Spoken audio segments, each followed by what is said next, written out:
Now on CoastTV News. Critical need. The demand for blood is outpacing donations on Delmarva. How you can help turn things around. Tech testing. How Delaware is giving AI innovators room to experiment. And beach bacteria. 2 Lewis beaches under advisory in the water and why swimmers are steering clear. This is CoastTV News at 11. You're looking at some people donating blood at the Blood Bank of Delmarva in Dagsboro today. Good evening. I'm Christina DeRobertis. Welcome to Coast TV News at 11. We begin tonight with a call for help from the Blood Bank of Delmarva. On Monday, the Blood Bank declaring a blood emergency after Delmarva's blood supply dropped below a 2-day inventory. Coast TV reporter Zacchaea Jennings shows us what you can do to help.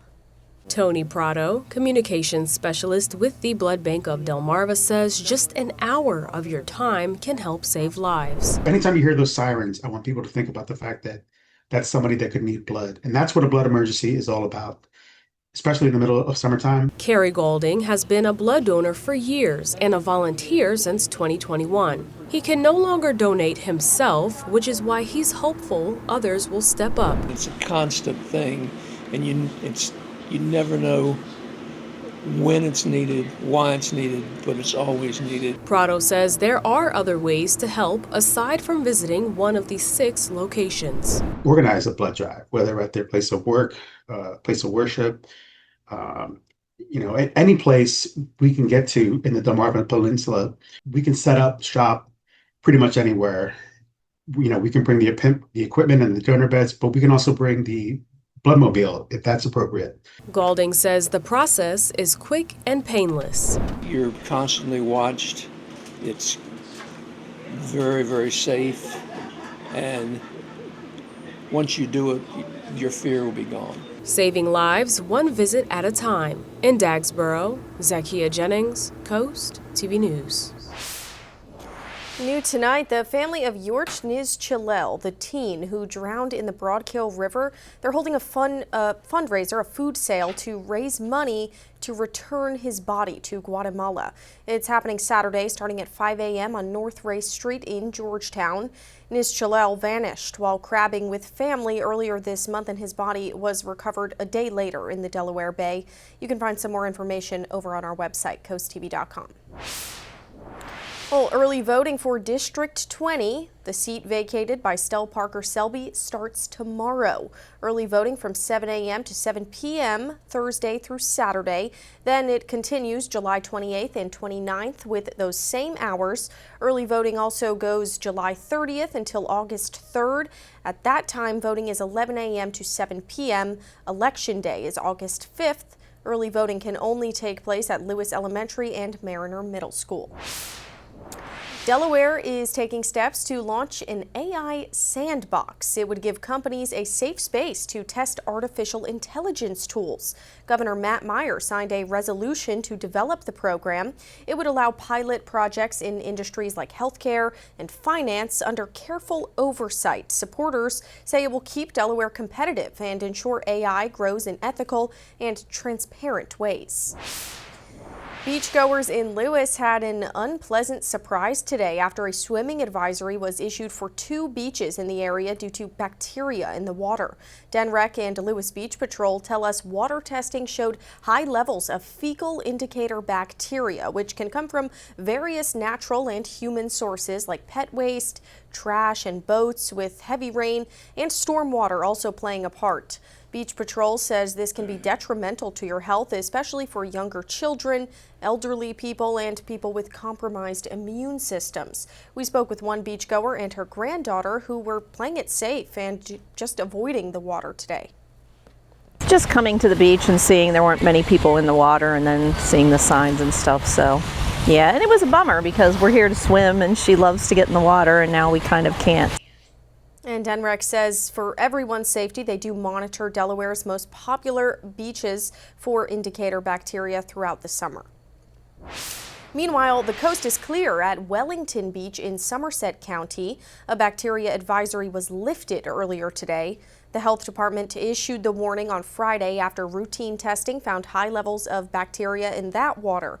Follow-up testing earlier this week confirmed the levels had returned to a safe range. But some people we spoke with say concerns over water quality have not gone away. The water quality has been going down. The fishermen are complaining, the crabbers are complaining, and it's everyone. Now, the beach is cleared for swimming, but people living nearby say long-term solutions are needed to protect the bay. Health officials say they'll continue routine monitoring and post all future advisories online in Somerset County. And all this talk about water quality brings us to our Coast TV poll. We want to know, what do bacteria advisories change in your beach plans?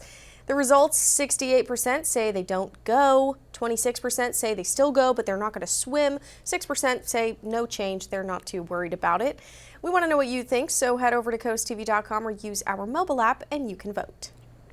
Now we're going to take a live look outside and turn things to our First Alert Chief Meteorologist, Paul Williams. Good evening, Paul. Good evening, Christina. Right now, we are taking a look outside in Salisbury, and we're staying mainly clear. A little bit misty for right now. That's just for the present moment. But things are about to turn. The worm will turn quickly for us Thursday, and particularly for Friday, when we're bracing for, believe it or not, a heat advisory. That's right, the hot stuff is coming back. We're at 74 degrees in Lewis, 74 also in Bethany Beach, but 68 Millsboro as well as Long Neck. Now, the dew point temperatures, the measurement of the moisture content in the atmosphere, well, that's actually tapped down a bit closer to the norm for this time of the year instead of the outlandish 70s and 80s that we had last week. But we have an active heat advisory in effect from places from Lewis to Greenwood, Seaford, down towards Delmar, but it's also inclusive of Gumboro, Selbyville, Bayville, Millsboro, Georgetown, and all places in between.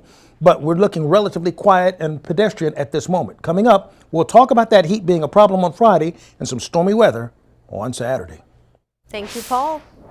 Well, Dewey Beach is one of the few beach towns to allow dogs on the beach. That's before 9:30 a.m. or after 5:30 p.m. But town officials say they're seeing more dog owners not following the rules. Dewey Town Manager Bill Zolper says there's been an increase this summer in people not picking up after their dogs. Officials say they order 150,000 of doggy bags every year just for this reason. One visitor tells Coast TV it shouldn't be a problem. You know, got to take care of where you're staying, really. I mean, dog poop, your own garbage, everything. It's the garbage cans are there, the beach, they provide the bags for the dogs. What more do we need? Now, the town says that all Dewey dog owners must buy a dog license for their furry friends. Zolper says money from the Dewey dog licenses goes directly toward buying those doggy bags. Well, after months of back and forth, Ocean City voters decided to throw away the new ordinance that would have added a minimum length of stay for short-term rentals that would be in residential areas and mobile homes. New short-term rental rules were overturned by the election. 800 people voted for the rules. 834 people voted against them. The Ocean City Town Council will now have to propose a new ordinance if they want to regulate short-term rentals. One realtor hopes they talk to everyone before they make a decision. I think that would be much better. I would like the city to do something like that, get other parts of this industry involved and not just make action. And according to the Ocean City Town Council, they've not yet discussed any new ordinances to regulate those short-term rentals.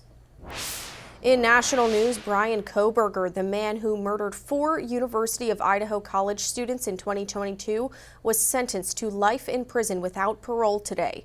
Earlier this morning, he pleaded guilty to 4 counts of murder and a burglary count in a plea deal that removed the possibility of the death penalty. Sherelle Hubbard has the details on the sentencing hearing, which took place in Boise, Idaho, and more on what the judge and the victims' families had to say.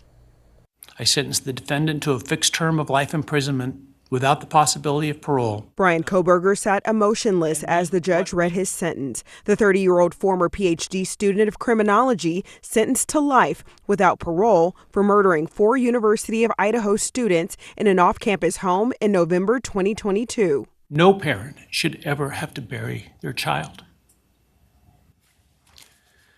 This is the greatest tragedy that can be inflicted upon a person. Victim impact statements covered a range of emotions, from forgiveness, Ryan, I'm here today to tell you I have forgiven you, to remorse. Why me? Why did I get to live and not them? To unadulterated anger. The truth is, you're as dumb as they come. Speaking directly to Kohberger, the sister of Kaylee Goncalves called him stupid, clumsy, and weak. If you hadn't attacked them in their sleep, in the middle of the night, like a pedophile, Kaylee would have kicked your ass. Starting Tuesday night, crowds camped outside Idaho's Ada County Courthouse for the chance to attend Kohberger's sentencing hearing, gathering around a shared grief. I feel like it's important to be here for the families of the victims. Kohberger was given an opportunity to address the court, but only said 3 words. I respectfully decline. One prosecutor says he hopes the community can now heal. We have finality and conclusion, not just for the families, but for everyone who suffered because of this. I'm Sherelle Hubbard, reporting. And we do still have more news to tell you about tonight. Coming up, pony precautions, big crowds, and bigger security for this year's pony swim, what visitors need to know. But first, a Wicomico County farm left torn up and totaled. The big loss and the search to find who did it. Here's a look at your Bay forecast. Listen, we're starting to warm up on Thursday, 88. Friday, we're under a heat advisory. You can kind of see why, 96 degrees. And then we're going to brace with some stormy weather. Your full forecast coming up in 60 seconds.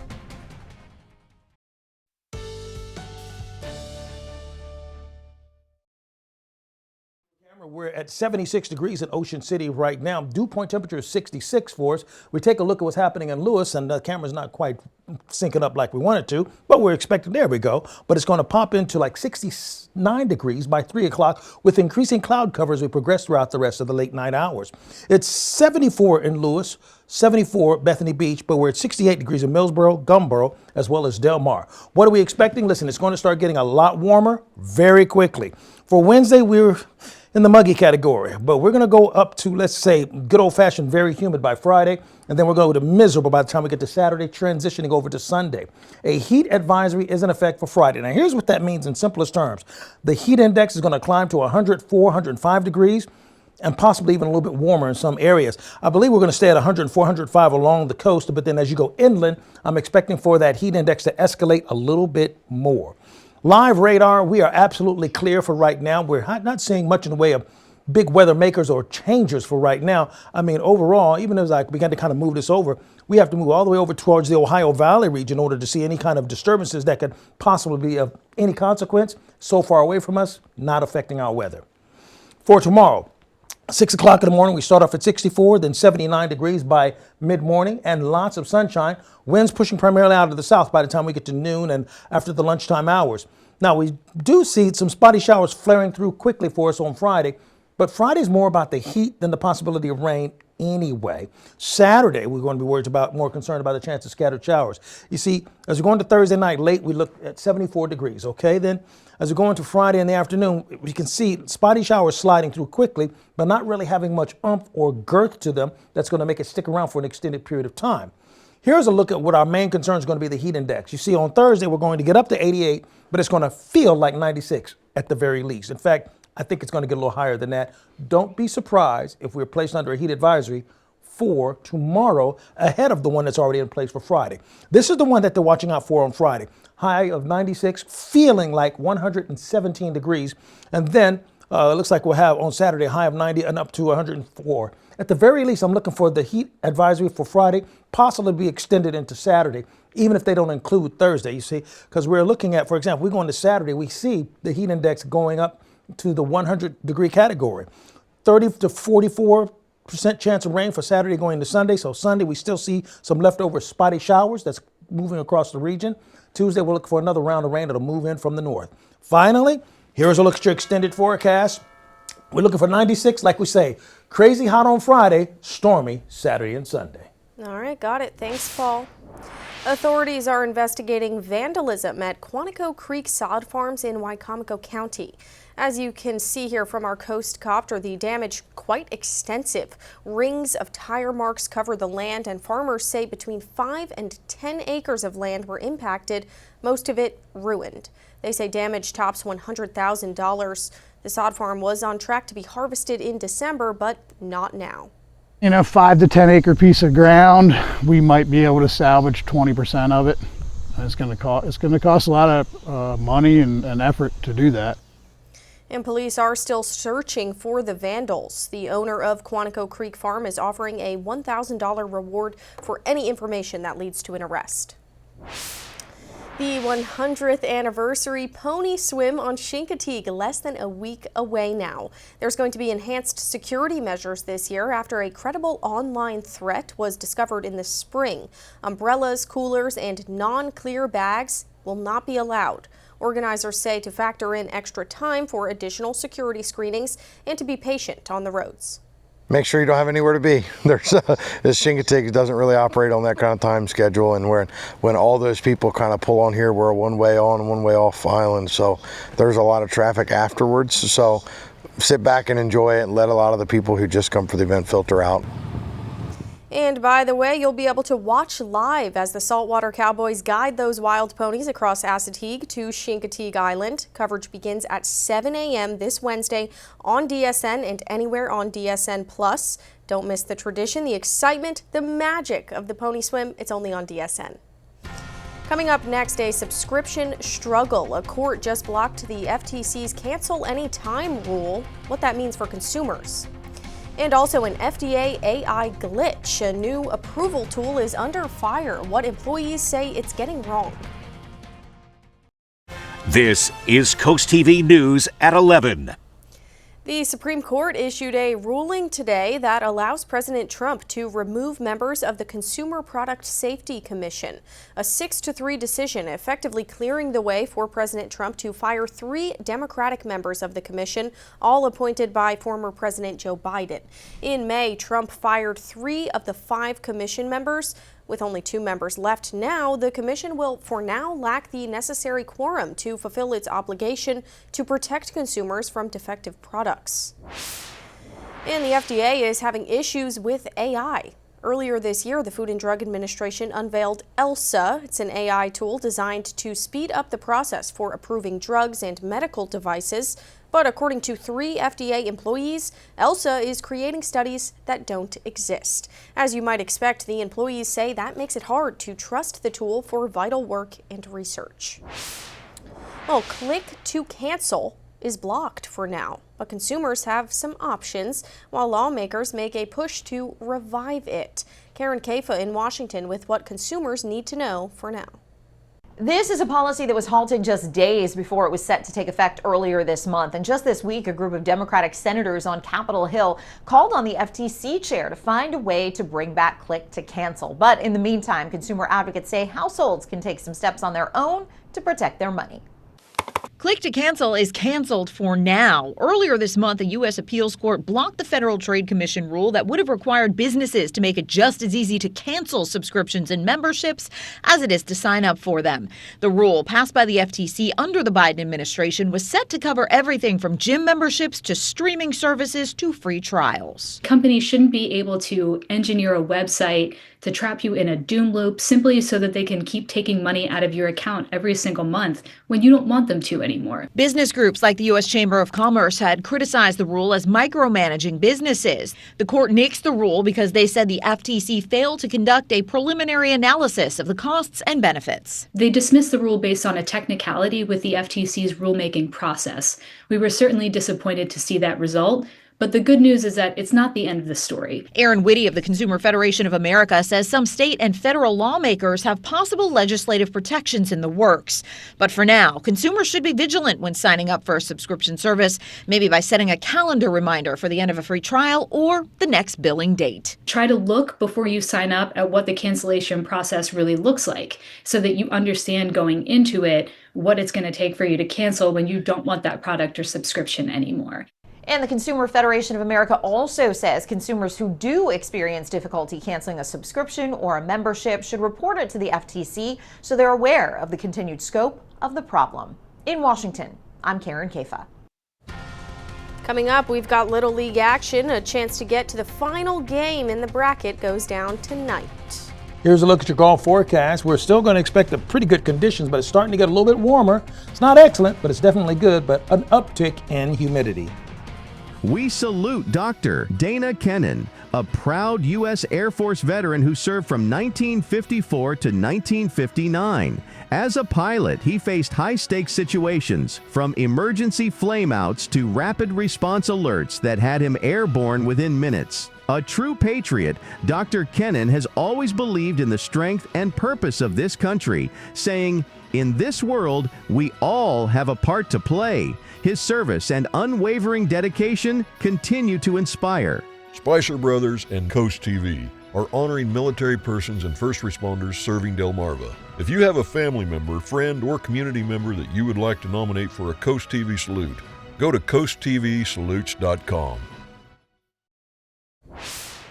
The head of the Food and Drug Administration says there are not any plans to change abortion pill access. Commissioner Marty McCary announced Tuesday that access to mifepristone will remain the same, despite ongoing reviews of safety data and pressure from some Republican senators. Some lawmakers have repeatedly called for the government to rescind a telemedicine policy for mifepristone and restrict distribution to in-person visits only. The Supreme Court declined to block the drug's availability last year, but did leave the door open for future regulatory changes. It's a disease that's often overlooked by men. Osteoporosis. It weakens bones, causing them to be brittle and to break easier. The condition does not discriminate based on gender. In tonight's Health Minute, Mandy Gaither explains why men should also focus on bone health. At 40 years old, Brad Barbin was prescribed steroids for a condition. Because of that medication, he was told his bone health was at risk, something he'd never thought about before. I had played football and rugby after college, and so never really worried about breaking bones until somebody says, yours are at risk for fractures, if not worse. Because of that, Barbin says he started walking 3 to 5 miles a day to help maintain bone strength. Regular exercise and resistance training can help prevent osteoporosis, says Dr. Paul Lewis with the Ohio State University Wexner Medical Center. Exercise is medicine. Lewis says some in the U.S. don't see bone density as a top health concern, but it can significantly impact a person's life, especially as they age. If you have the diagnosis of osteoporosis, you're 4.5 times increased risk of a spinal fracture. And men particularly, they have more complications and more poor outcomes after an osteoporotic fracture than women. Now at age 68, Barbin says he feels great and encourages all men to focus on bone health. The best thing you can do is do your annual checkup. Listen to them when they tell you you need to take a bone density test. Just do it. And you have a much better idea of what your next 10 years are going to look like. For Health Minute, I'm Mandy Gaither. Delmarva Sports Network from the Wawa Studios. What's going on, sports fans? A chance to get to the Mid-Atlantic Regional Championship is on the line. It's Little League Softball in Bristol, Connecticut. It's Camden, Wyoming taking on Pennsylvania. Winner goes to the Mid-Atlantic Regional Championship. We start things off. Bottom one, Nevaeh Worthington opens the scoring with this triple to center field. That puts Pennsylvania up 1-0. 2 on in the bottom of the second, Shy Davis gets the strikeout to end the inning. Still 1-0 PA. Bottom third with 2 on, a pop-up is hit that Alyssa Powell tracks down and makes a great catch, but it's deep enough to drive in 1 run to make it 2-0. And after the ball gets away from third baseman, it's 3-0 for Pennsylvania. Later in the inning, with 2 runners on, Kennedy Fees hits a ball to right field that gets past the fielder, driving in both runs. And Fees makes it all the way home for an inside-the-park homer. Top 4, Delaware strikes back. Alyssa Powell gets all of this rock and zips around the bases for an inside-the-park home run. Bottom 5, still 6-1. Kennedy Fent saves a couple of runs by catching this line drive at third. Top 6, Jocelyn Wilson lays down a sac bunt. That makes it a 6-2 ball game, but that would be the last run scored. Pennsylvania wins 6-2 and moves on to the championship on Friday. Kansas, Wyoming will rematch New Jersey in an elimination game tomorrow at 7 p.m. for the chance to face Pennsylvania in the finals. That'll for sports. Have a great night, everybody. Here's a live look outside into Lewis. We'll have one more check on the forecast coming up right after this. So right now we take a look at what's happening in Milford right now. We're at 70 degrees in Milford with the winds pushing out of the north relatively light. Now we are expecting for the temperatures to stay in the 60s for the rest of the night under mostly clear skies. Now this is close to the norm for this time of the year, so we're going to feel that bit of coolness, and I sure hope we'll enjoy it because the heat is about to crank up in a major way. Our skeeter meter brought to you by Active Pest Solutions. We've been at a moderate level for us on Thursday because we're still going to be right at where we should be. But then as soon as we hit Friday, we're going to go from moderate to extreme because remember, this is something that's based on the amount of moisture content in the atmosphere. We're going to set extreme and at a high level for us on Saturday, but look for an extreme activity of mosquitoes, particularly for Friday, that goes along with that steamy and humid situation.